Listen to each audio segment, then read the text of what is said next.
again. How was intermission? You can put your cell phones away now. Oops, I have to go. One too many power bars. But in the meantime, I'll let you listen to the beginning of Act 2.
But Emperor, sometimes a new outlook can change your point of view. What? Precisely. What is it about the Asians that fascinates Caucasians? What is it about the Asians that's so nice? Is it the wontons, the egg rolls, the rice?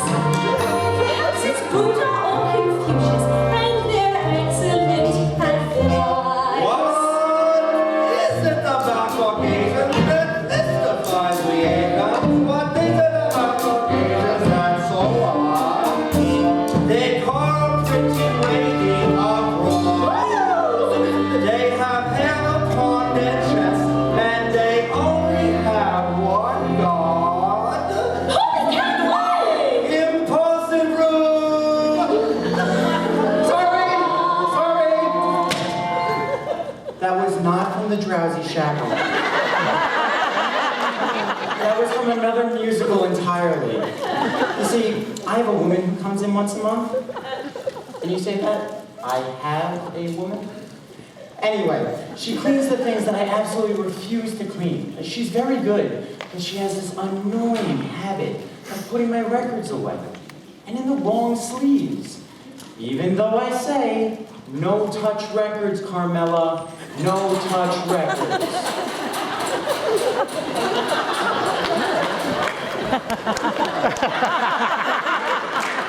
Anyway, that started Act 2 of another Gabelstein show, The Enchanted Nightingale, a degrading piece of chimwasery about an emperor who's told by a magic bird to marry his American elocutionist instead of his betrothed, and ends up building the Great Wall of China.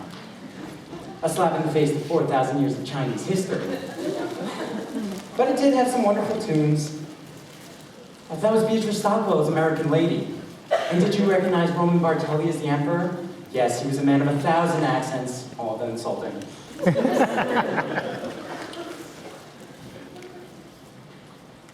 Anyway, Act 2 of The Drowsy Chaperone starts like this. A haunting lament from a very depressed bride. She sings it standing on her balcony, bathed in the pale blue light of a sympathetic moon. Now, while you're listening to this, try to ignore the lyrics. I know it'll be difficult to block them out, they're not the best. I mean, the tune is beautiful and truly communicates the bride's state of mind. Just ignore the lyrics.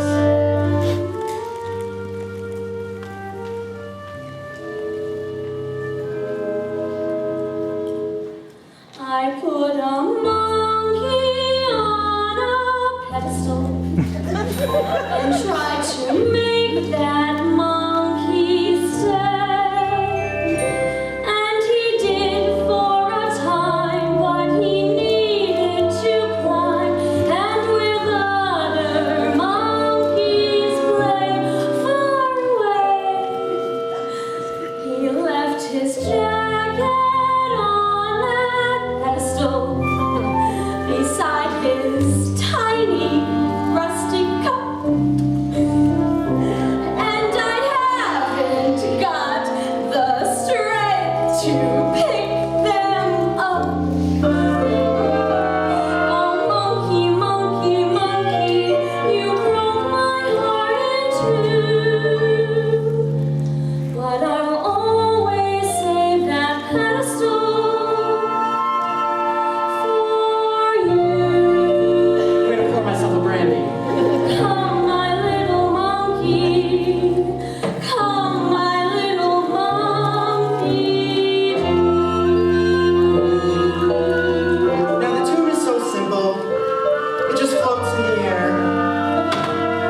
misty whenever I think of that jacket lying on the pedestal, its long sleeves dangling to the floor.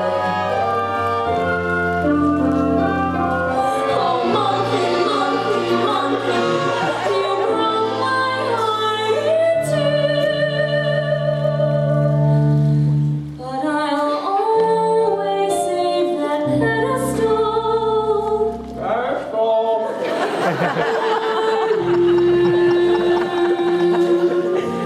Come, my little monkey. Come, my little monkey, do.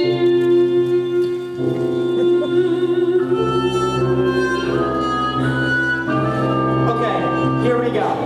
Wait, Who are you? I'm Janet Vandergraaf. Do you need anyone? I don't need anyone. What about the love of one What do man? I care about the love of one man when I am adored by millions? Do I need to be so gloomy? No, no, no. So I chose singing flowers to the every show. Virgin stars, she had Let's go. I'm Janet Vandergraaf. Ain't no man that I can't hammer. Why give up the life of glamour? Life of glamour, life of glamour. No! I love this part. Mental breakdown. I'm an accident. I don't wanna show off no more. I don't wanna spread mirth no more. Be the greatest on earth no more. I don't wanna.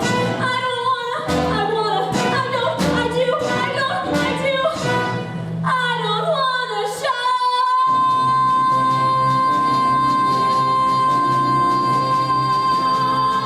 I see short and the future is secure and the millions will do just fine. But any future I could ever care to share proves just one too tired. Who drives me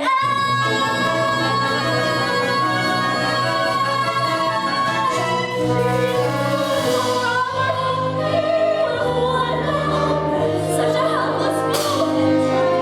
I know you have to love you, and everybody will wait. I love you.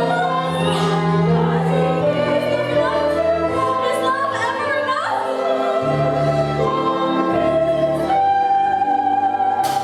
This is the story of a monkey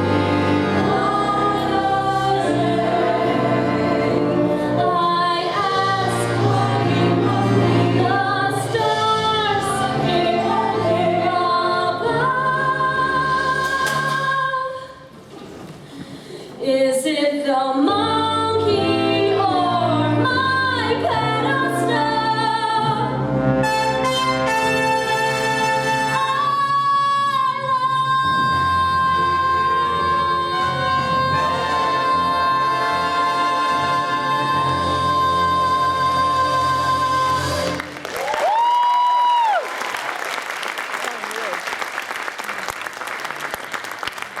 Don't you just love that number? It has a little bit of everything. A little Busby Berkeley, a little Jane Goodall.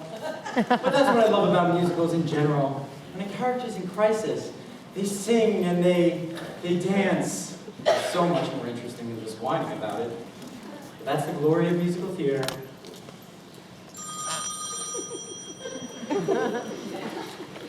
You see, this is it. This is life. You manage to be happy for 5 seconds until something starts ringing.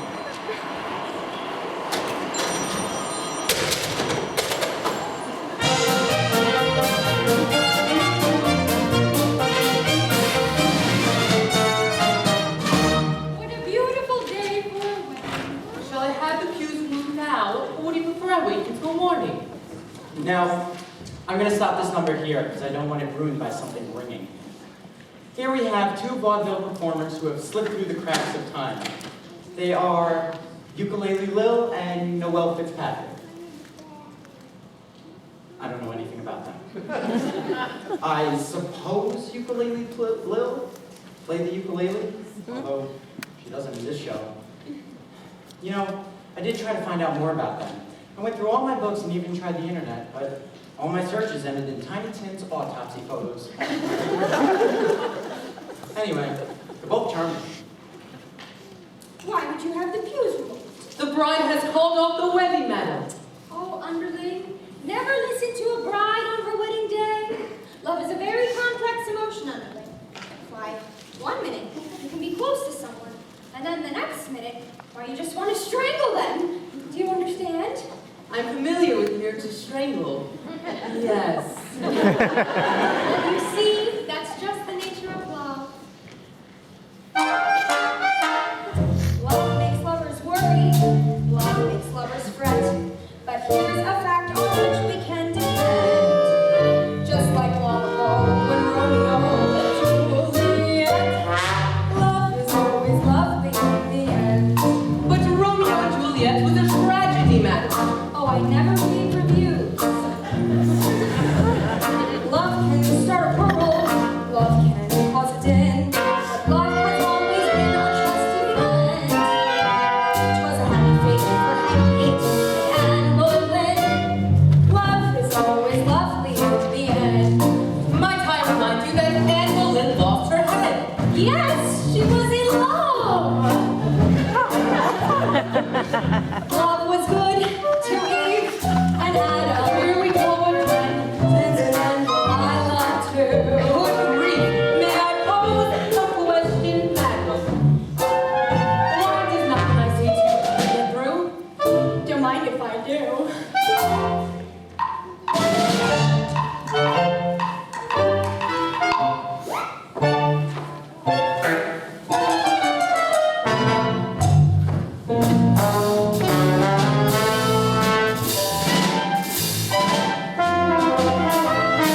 Love is always lovely in the end. Oh, I found it quite taxing. Excuse me, madam. I pour myself a glass of ice water. Love sneaks up behind your wall. Love drops from above. But love would never consciously offend. Love has certainly been kind to me and my true love. Love is always lovely in the end. But your late husband was a prude. I don't need any silly goose.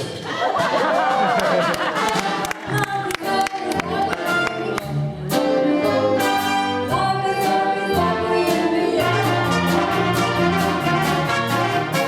Love is always lovely in the end.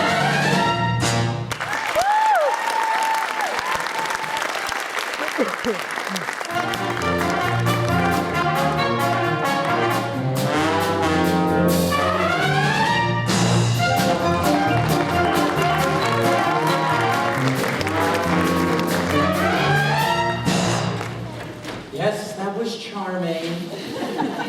But to be frank, on some level, that number pisses me off. Now, I'm going to say something here, and yes, I've been drinking. But I'm going to go out on a limb here and say that love is not always lovely in the end. I mean, often in the end, there are lawyers. And another thing. And another thing. Surely somebody was aware of the awkward sexual connotation of that title? Love is always lovely in the end? Is it just me? Anyway, I guess what I'm trying to say is that number is naive and irresponsibly so. Sorry. I just thought that needed to be said for the benefit of the young people. Now, I won't interrupt anymore, I promise. Oh, there's a number coming up that I've become obsessed with.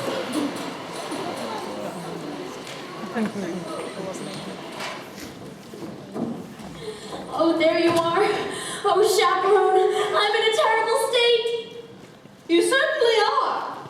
You can't go to a wedding looking like that. Oh, poor dear.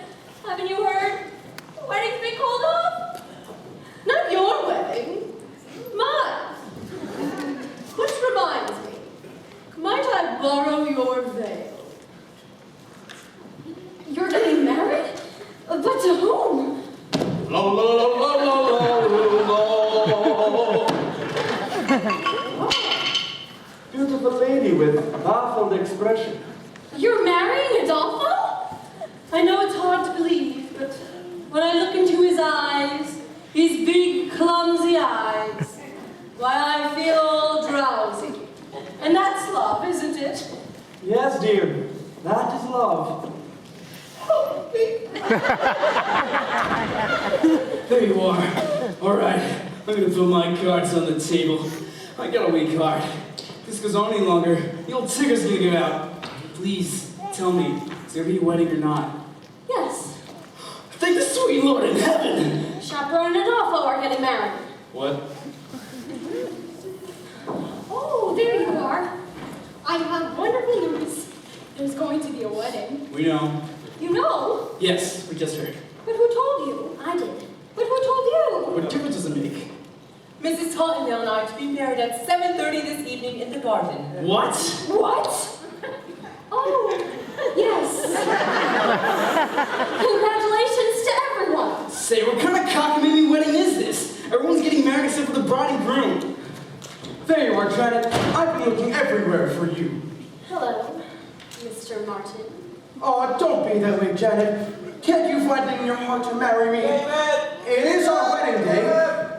And George has gone through all this trouble. And while I do love you, more than I can say, But you kissed another woman. and I just can't explain it. I know this may sound ridiculous, but when I was kissing that French girl, why, it was like I was kissing you. You weren't kissing me.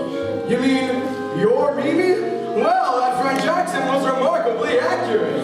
Thank you. I felt that while playing Monique and hold that baguette. There you are. Before you do anything, think about this. No matter how much you'll play the role of a happy wife, you'll never get a standing ovation. Oh, I just don't know. Oh, I'm so conflicted. Chaperone, please, I beg of you, give me advice that's appropriate and coherent to my situation. Should I marry Robert? Now this is the part I was talking about before. Not only the culmination of the plot, but the part that has brought me back to this record again and again. The part that has fascinated me more than any other. Here it comes.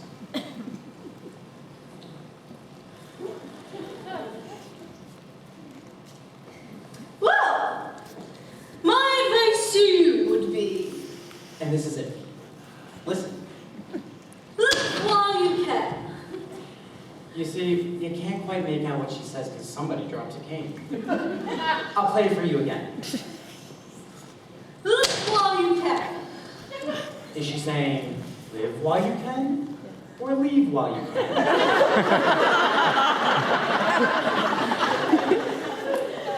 Look while you can. I mean, it's Beatrice Stockwell, so it might just be a cynical quip. But then again, it is a wedding after all. And that's what you think when you're standing at the altar. Live or leave. But you have to live, right? Because you do love her in some way. I mean, it's not an exact science. An arrow doesn't come out of the sky and point to the one you're supposed to be with. So, one day you say it to someone. You say, I love you. And you basically phrase it as a question, but they accept it as fact. And then suddenly there she is, standing in front of you in a $3,000 dress, tears in her eyes, her nephew made a hoopla. So what do? Do you say, oh, I was joking, I was kidding? No! You have to live, right? You choose to live.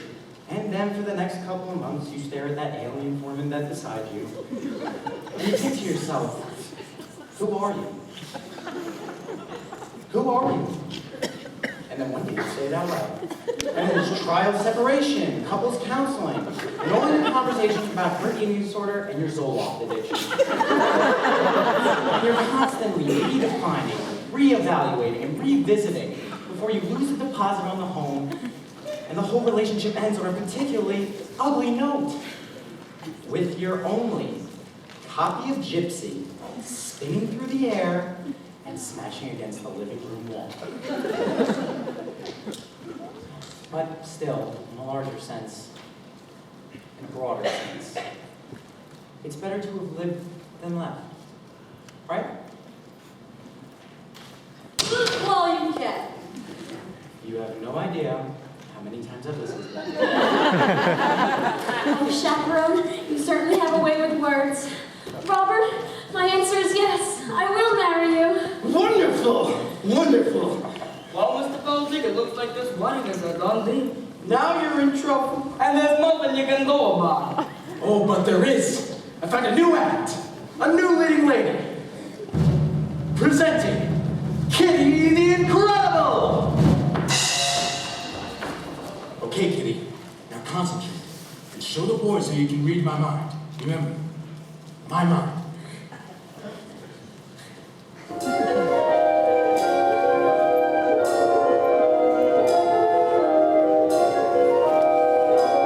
Kitty, will you marry me? Holy cow, Mr. Feldick, yes! Isn't she amazing? What are you ladies looking for? Put on your frillies. We all gotta get married in one big club. That's how they do it in Utah. Well, George, I don't know how you managed to pull it off. 4 weddings in one day. I guess you're everybody's best man now. I am? I am! Keep it hooray! He's George, that's George, the best man, George. I'm honored to be to one of the best men on. He's basking in the glory of a fine welfare. Where the bells will ring, where the bells will shine, where the bells will celebrate a happy wedding time.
apartment with terrible wiring. Just concentrate. Keep the show alive in your minds. Don't talk to anyone. Don't let yourself be distracted. I'll find the fuse box. Everybody stay quiet. It's a super. Oh, God.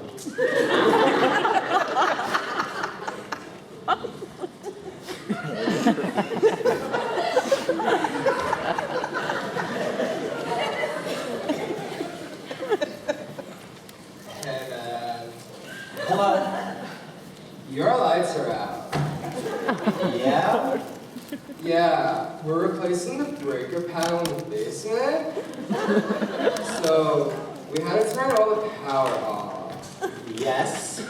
So, when we turn the power back on, everything in the apartment's tripped. Yes, and? Yeah, that's what happens, man. It's perfectly normal. Yes. So, I gotta reset your breaker. Oh, now? Dude, it'll only take, like, a second. Yeah, it's weird, because I was trying to call you earlier, but no one answered the phone.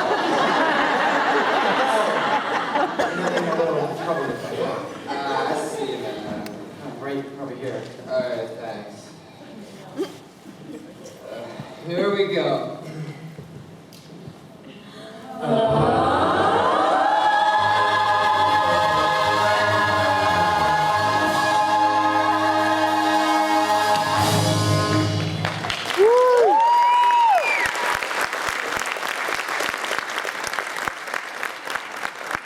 What was that? Music? What kind of music was that? Music? You know, a show? Musical? You like musicals? No. I love musicals. I see them with the wife all the time. It's amazing what they can do on stage nowadays. Did you see Miss Sagan? They rented a helicopter on stage in that one. Yeah, man. I see them all. Cats, Les Mis, Saturday Night Fever. Though I like the movie better. Really? Well, goodbye.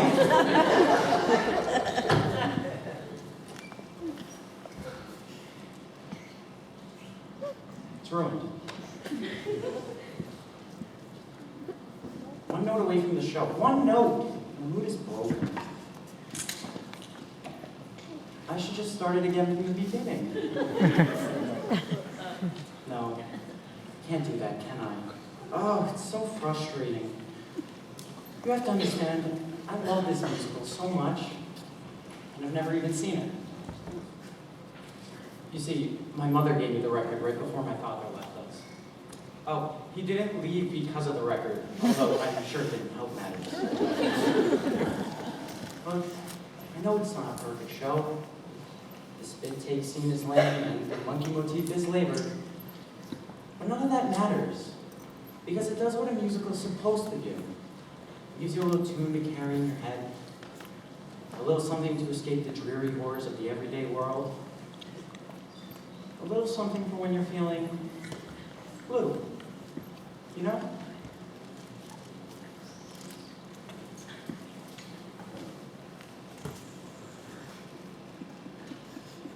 As we stumble along, one life's funny journey. As we stumble along into the blue.